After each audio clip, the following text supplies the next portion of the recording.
Hello and welcome to Road to GM. My name is Killjoy and I'm joined by Mr. Fruity Samo again. Hello! As you can see, Good day. he is the Zerg in the top corner with me, Terran. We're playing Teal Zerg. Playing 2v2 this time rather than Archon. And we had a mirror matchup. We had Zerg and Terran. The opponent got a bit of a bumpy start.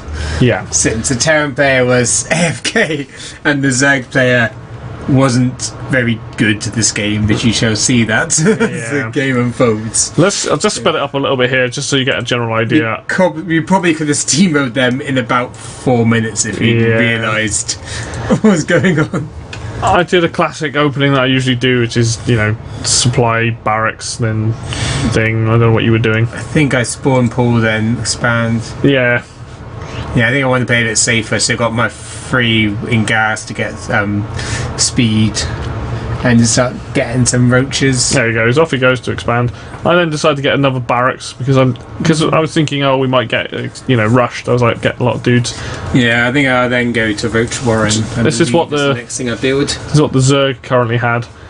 Not a huge amount. He did have a spawning pool to him, and then you had the Terran guy who you'll see was AFK for ages, but he tells us he was AFK after he comes back. So, yeah, I think he must have been waiting for a match and didn't realise he reloaded into one full. I assume he was just searching.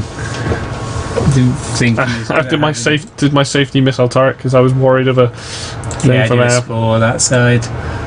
Let's spore that side. Maybe in a bit too many spores. I think my plan was to add two and I could just move one over to my expand. So yeah, he says I'm AFK, and then a few seconds later, boom, stuff starts happening. This is kind of a bit weird, and I was like, "Pause," and he's like, "No," but he's like, "I'm all good." Found them, lost a marine to him, but it was all right. Just had a little scout to find out where they are. You're obviously expanding there. Yeah, my plan was just to get these two saturate, get a second queen up, just get everything rolling. I think I had enough to protect me for the beginning bit. I was going for upgrades. I've got my 8lings. I think my speed's nearly done, isn't it? Yeah. Let's get in there. Got your roaches up. I've got another expand on the way at long last. Yeah. I love roaches. Roaches are my favourite Zerg unit. They're pretty sturdy. They're pretty good early game, aren't they? Yeah, they're pretty good at any point. I think you either get really good at controlling banelings or you get good at just having a lot of roaches. I went for a lot of roaches. This guy's now building two barracks. He's getting a factory as well. If I knew what he had, just getting the banelings to crush everything would have been probably the best strategy. If I knew you just built all the stuff that had no units. I like what he's doing here, putting the supply depots between the minerals. That's actually quite clever. So it means it's harder. This as a Banshee or Hydra's attack. Then But it stops Zergling from getting in. But you can see he's already, considering it's almost 5 minutes in, he's already doing much better with all that money. Zerg buddy here is just getting his Roach Warren. I've got this sort of production. He wasn't as good. No, and you've got your. Either that, or he just thought man, what's the point? My guy's been AFK for 2 minutes or so. Maybe he just gave up. I don't know. Got a little army. You'll see that I do take a small army just to go up the ramp and see what. Now I go up to see what he is doing. If you keep an eye on this blob on the map, you'll see how this Fruity's blob here ends up getting bigger and bigger and bigger. You can tell I used to play Protoss. Yeah. Death Ball all the time. So I don't know what's up this ramp currently, but this is what he has. A few dudes here, a lot of lings and a few roaches. So I'm like, alright, let's go have a little mish. Obviously there's the spine crawlers there as well. I'm like, right, time to back off and just leave. Just needed to know, and then you can see he's working on that. Yeah, I got my just building up roaches. You expanded down here eventually. There we go. There's also creep spread up to that base as well, so then got a straight path to. Yeah, creep spread on this was nice, just between the bases anyway, just so you could move along pretty quickly. I always feel like I don't want to put too much down in the main base and that, because I want to slow you down. Yeah, that's the hard thing about playing Zerg and Terran. Obviously, I need to be able to build on here. I can't build on that. Well, they need to change that, but I've got these now, I eventually do start building medevacs, which I did something which I don't normally do, and that's drop play, which is really bad. I really should have been doing a lot more of that. Definitely was worried about an air attack, which shouldn't have been the case. There was no indication of that, but there's my army. Not a huge army, but committed to the defence.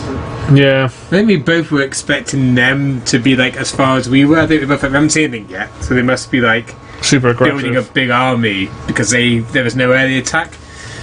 But actually, we've been a bit paranoid, and they just didn't have much to defend us. Oh, look at that guy's income, man! Damn. Like, yeah, compare that to ours. So this is interesting. I got a medevac because I was like, oh, I want to go and see if he's expanded up here, and he's just started. So I was like, all right. And so I picked up a bunch of my army and was like, let's go and units. Like units. It's good seeing what people's got. I mean, I will say my army was pretty tiny this match. Got 44 lings and 13 roaches. And 8 hydralisks. Yeah, maybe I should have just gone up an attack by this point. I stimmed in. This is where I waste complete time. Yeah. I tried to go around to like get the other side of the base. I forgot there's like 2 rocks in the way. And I go to do the rocks while he's going to do his drops. I was like, I could go on this side and be the other side of the base. And then I realised it's going to take ages to go through both rocks. So I was like, I'll just walk up the main ramp. Yeah, I mean, I've stayed there. His army's down there at the moment, which is good. The rest of my army's sort of just milling around by this tower. Yeah, I always like to build a huge amount and then attack. Like I need to be better at doing like early stuff. You can see that on the map anyway. Look, there it is. Blub, blub, blub. Anyway, he comes up here to attack my little dudes. Roaches. You have a Zeg phase where you got 3. I'm like, sod it, fly away. And then you attack the ramp, which caused him to bring the rest of his army back. I took out the sea tank straight away with my lings. Which I did actually, I lost like half my lings on basically. I went down from like 40 to 20. While that was going on, I ended up re-dropping him back in and taking out this siege tank.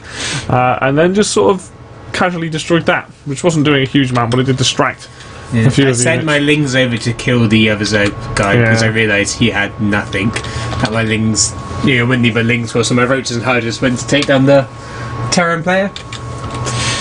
And you can see that's kind of all she wrote then, wasn't it? Yeah, I've still got quite a bit. I only lost 7 units. I mean, to be fair, I didn't have a huge amount to lose, but I'm quite happy about that. 38 were pretty much all those lings I lost taking down the siege tank. Oh, he lost 77. Wow. But he was the backbone of their entire army. Yeah. And that was pretty much it. I mean, I think we definitely overestimated them, but I mean, I think it would have been different if the Terran guy had been doing it. I mean, it's good to not underestimate, but at the same time, we probably should have realised that they didn't have a lot. Yeah, but you'll see in stark contrast to some of the upcoming games we'll be doing. Some of our losses were pretty bad as well, so it was good when I expanded up there as well towards the end of the game, unnecessarily so maybe, but creep started to spread across the map here, and I feel like we did a lot compared to the Archon game we did in the first episode. Like, I think you can see that our playstyles, and some improvements to some things, but we definitely. I think there's things we're good at and there's things we're weak at. Yeah, absolutely. We need to improve on our weaknesses rather than always doing the same thing and doing the same builds. But you can see that we had a relatively good game there, pretty straightforward. I think my army size could be a bit bigger towards the end, but that drop was handy because it meant that I could drop in, distract the army, and then bam, in comes the Zerg player. So it was good. All right, well that's again. Yeah, it's another match. Yep. So far, 2 for 2. I'm sure this will not stay like that for the rest of the season. Yeah, we'll see what happens. We've seen the next games. Yeah. Spoilers. They don't go as well at all. So, but until next time, it is goodbye from me. The road to GM is a long and bumpy one. Goodbye from me, Fruity. See you next time.